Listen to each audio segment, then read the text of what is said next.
Hey there! So, you might have heard about the Blue Lock light novels at some point, and maybe become a bit curious about what their deal is. As it happens, I just finished reading the novels and felt like chatting about them.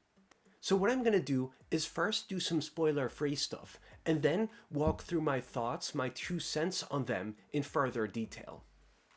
So let's start with what they actually are. The novels Blue Lock, Us Before the Battle basically give us a glimpse into the lives of the Blue Lock characters before they join Jinpachi Eigo's training program. As of now, 2 novels have been released, each of which focuses on 3 characters. Volume 1 follows Isagi, Nagi, and Bachira, and Volume 2 has Chigiri, Reo, and Rin. There's a 3rd volume announced as well that's coming out in October, and that one will give us Kunigami, Nico, and Hiyori as well. Now, the good news about them is that they've actually been quite a success. According to the most recent Oricon ranking, the 2 Blue Lock novels were the 3rd and 4th best-selling light novels in Japan for the first half of 2023, only topped by the novel version of Shinkai Suzume. And as a massive Shinkai fan, I really can't complain about that. What this means is that I wouldn't be surprised if they decide to release further volumes of the light novels in the foreseeable future.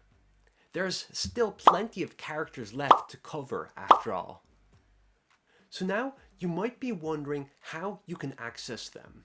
Unfortunately, the light novels don't have an official English release as of yet, but there are fan translations. Volume 1, as well as the Chigiri and Rin sections, have been translated by Hoshi 801, and 705.8 has got us covered for Reo. And of course, I'm very grateful for them and for their hard work to make this material accessible to Western fans. I've put the links to the relevant Twitter threads in the comments, so you should be able to access them from there. Now, let's go to perhaps the most important question. Are the light novels canon? In my view, the answer is not entirely clear-cut. The official Blue Lock Twitter account has credited the story to Muneyuki Kaneshiro, the writer of the Blue Lock manga. But the novel itself is written by someone called Momo Moegi. Now to me, this can mean a number of different things. Maybe Kaneshiro gave Moegi an outline to fill in. But maybe Moegi wrote them independently and got detailed feedback from Kaneshiro at a later stage. Or maybe Kaneshiro just read over them and gave them his stamp of approval. Or in the most cynical view, maybe they just slapped Kaneshiro's name onto the novels without him being involved at all. The truth is that canonicity is a really grey area with these kinds of projects. Either way though, in my book, the light novels are definitely a tad less canonical than the episode Nagi spin-off, since that one at least is unequivocally written by Kaneshiro himself. One thing I do have to say though is that I was really impressed with the attention to detail in the novels. If Moegi came up with all of this themselves, they know their Blue Lock inside out. Just as an example, the Chigiri section at one point mentions that there's only one other noteworthy striker from Chigiri's prefecture. That being Kyohei Shiguma, the guy who played in one match during the manga, and you've definitely not forgotten about him, right? I haven't been able to corroborate this, but I wouldn't be surprised if his hometown was mentioned in some databook at one point. But either way, the light novel sprinkles in lore about an incredibly obscure character, and that's pretty cool if you ask me. Or another example. In the first chapter of the episode Nagi spin-off, we learn that Nagi has a cactus called Choki. Now, this cactus has made more appearances in Blue Lock fanfics than in the actual manga. And you're more than welcome for this image, by the way. And yet, the light novel gives Choki an entire backstory, and that's without doubt my favorite part of the Nagi section. So last question, are the light novels actually worth reading? To put it in Blue Lock terms, my feelings on them overall are kinda lukewarm. Let me start with the positives. For the most part, the novels really nail the characters. Bachira perfectly gives off that lovable chaotic energy of his. Reo's story celebrates his drive and ambition while also letting him avail of preposterous sums of money. And the Rin material does a brilliant job of showing how he coped after Sai departed to Spain. All of them feel true to their manga counterparts, and at times the novels even flesh out their characters even further. There's also a lot of original scenes that I really enjoyed, but I'll cover those more once I delve into spoiler territory. But on the other side, let me go over a few aspects I didn't quite jive with. Firstly, there are substantial sections which just retell scenes from the manga, beat by beat. In Isagi's chapter, for example, I could almost visualize the manga, panel by panel, during the retelling of his match against Kira and the aftermath of that moment. Now, that's not to say that there isn't any original material, but I found the stuff that's lifted directly from the manga just such a slog to get through. Secondly, and this is more of a me thing, but I found it kind of annoying that the novels keep spelling out any potential subtext. To take just one example, let's go to the novel's adaptation of Chigiri's backstory.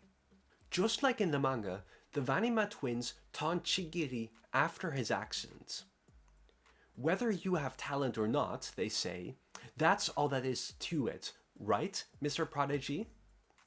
The point is that they're echoing Chigiri's exact words from earlier in the flashback. And with that, Chigiri discovers just how misguided his earlier beliefs had been. And what's extra neat about the way this is depicted in the manga is that Chigiri sees his own reflection in Vanima's eyes. In other words, Chigiri gazes on a shade of his past self right when he's confronted with the arrogance and ignorance of his former self as well. Now, none of this is rocket science, but to me at least, it feels rewarding to make this connection without it being rubbed in my face. The light novel, on the other hand, makes this same point with the subtlety of a sledgehammer. I quote, "What younger Vanima was saying was what he, and that means Chigiri, used to say. Talent for Chigiri means his legs, and literally, Chigiri's leg was broken." Where the manga often encourages me to look for subtext, the novel often treats me as a total imbecile, and that just rubs me off the wrong direction. Last thing, and then I promise I'll go back to positives. I flat out disliked the novel's take on Isagi. It might not be entirely incompatible with the way he's depicted in the manga, but for me, it fundamentally rewrites the way he's been framed in the original. So from this point, be warned that I will be discussing spoilers for the light novels. The first thing about Isagi in the novel is that he's essentially had super senses from birth. Baby Isagi could spot things nobody else could see, and even predict when rain would start falling. And since the novels wouldn't be the novels if they didn't spell out literally everything, they state that he had a wide field of vision, high spatial awareness, eyesight, kinetic vision, sense of smell, hearing, and skin sensitivity, which were all excellent. He detects the slightest change at a level that ordinary people cannot see or notice. The reason why this irks me so much is because in the manga, Isagi hadn't even noticed that he possesses exceptional spatial awareness. In fact, he didn't even realize that he had any unique skills at all. But surely, a kid who could foretell the weather from infancy must have been aware that there was something special about him, right? Moreover, the light novel establishes that Isagi had egoistic tendencies from the get-go. In this version, Isagi always wanted to play egoistical football, but he ran into walls along the way. There's this one scene during his early high school days where he espouses a view that's very much like what Blue Lock would teach him. That playing football feels good because you can beat your opponents and score goals by yourself, right? It's not about joining forces, but about the power of each individual striker. And his teammates just get confused by this. After all, they've bought into the typical Japanese team-oriented mentality. So in a novel version, Blue Lock is basically the place where Isagi can play how he has always wanted to play. But for me at least, that's really different from the way he's portrayed in the manga. When Isagi hears Ego's speech in chapter 1, he reacts with utter shock. This philosophy of egoism went against everything he thought he knew about football. And similarly, the warped pleasure in crushing his opponents is a completely new sensation to him in the manga. I just find it hard to believe that he would have been able to articulate this experience so clearly a year prior. Now I get that the novel wants to hype up the protagonist, but to me, this is just undermining what makes the Isagi's descent into the madness of egoistical football so fascinating. In my opinion, Blue Lock's core fantasy only works because Isagi is such a normal guy. It's a story about what happens to relatively ordinary people when you strip away all their unexamined assumptions and mold them into virtual sociopaths. And that aspect gets completely lost if you retcon this ostensibly normal lad into a natural egoist with superpowers. Okay, rant over. Let's talk about some stuff I really did like now. If I were to list my favorite parts, Bachira is definitely number 1, and Rin, to my own surprise, a close second. In both cases, I was expecting that there'd be heavy focus on their angst and isolation of their younger years. And I'm not gonna lie, I was kind of dreading that. But to my immense relief, the novels pick a completely different angle instead. In Bachira's case, we get a light-hearted tale of his summer holidays. His mom is hosting an art exhibit in Osaka, and Bachira decides to secretly visit her there. On foot. Oh, and he'll dribble his ball along the way. To give you an idea of just how ludicrous this idea is, it's about 540 kilometers from Chiba, which is Bachira's hometown, to Osaka. But over the course of his carefree journey, Bachira keeps bumping into people who are struggling with life. And after he helps them out in some way, shape or form, they aid him on his journey as well. So in short, this is peak Bachira. He goes on an adventure, changes people's lives, and has just a ton of fun along the way. It's also such a nice touch how this foreshadows Bachira's role in Blue Lock proper.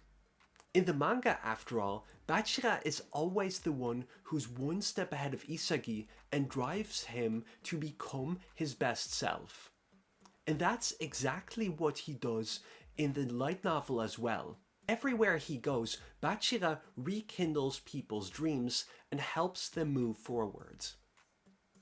There's also a really neat moment at the climax of the story. The Bachira portion starts with a short retelling of the scene where Bachira's friends called him weird for his obsession with football, and that led to them getting into a fistfight. Flash forward 10 years, and Bachira witnesses some goons tormenting a few homeless lads. But then, Bachira steps in to save the day. The monster beckons, and Bachira goes all feral, which scares off the assailants.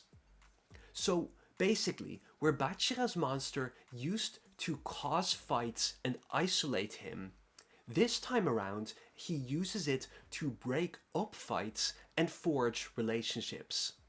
That's the kind of details that just make me really happy. Moving on then to the guy who failed to become number one.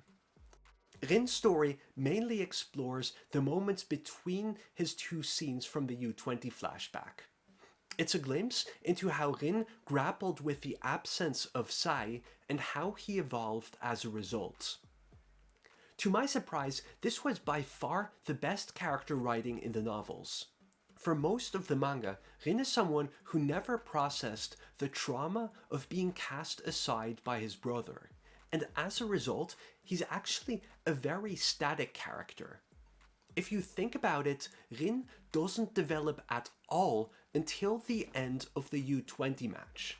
For his first 100 chapters, he's just resentful and stuck in his ways. But light novel Rin is a very different case. At first, Sai's absence causes Rin's team to fall apart, but eventually Rin chooses to adapt.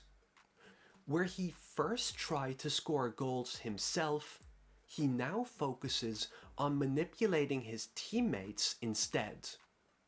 According to the novels, that's the reason he develops his signature puppeteering playstyle. This is interesting on a few points for me. For one, it shows how Rin once actively sought to improve his team's chances of winning.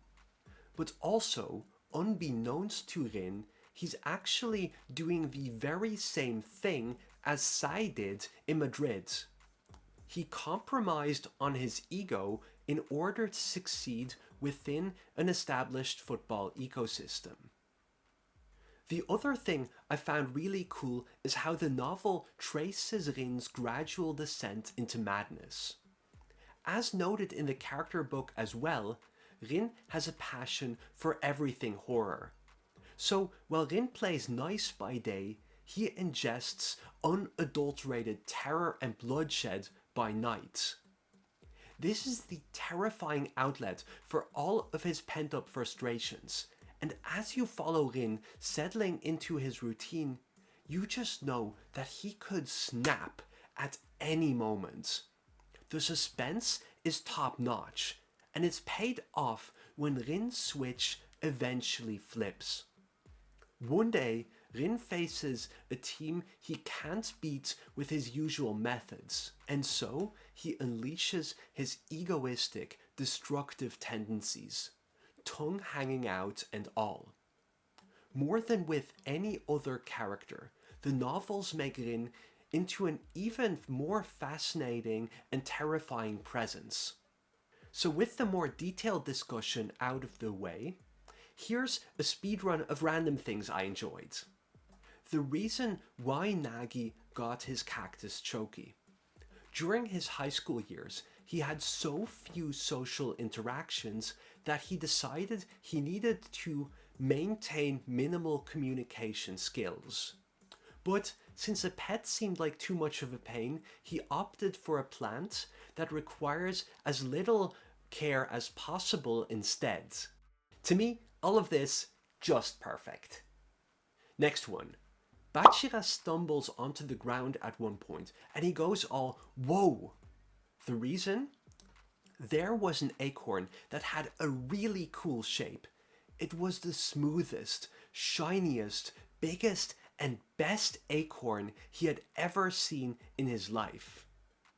Lucky, I'll treasure this. Just absolutely precious.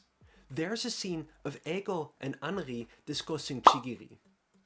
His ego-driven, selfish style of play seemed more suitable for Blue Lock than any other player he had seen.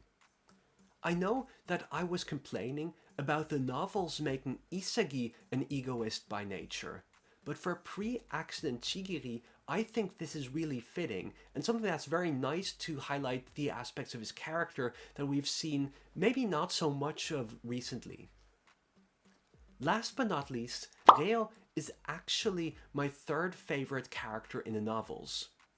This video is long enough as is, so I can't really go into any detail here, but it's basically about how he uses obscene amounts of wealth to transform himself into a top-tier high school football player. It's an absolute blast. Definitely go check it out for yourself. Anyways, let me know if you enjoyed this video, and if you did, consider subscribing. It's a bit different from my usual content, but I felt like trying something new this time around. And if it wasn't your cup of tea, don't worry either. Next one will be back to my usual shtick, in-depth Blue Lock analysis every other week. Talk to you later.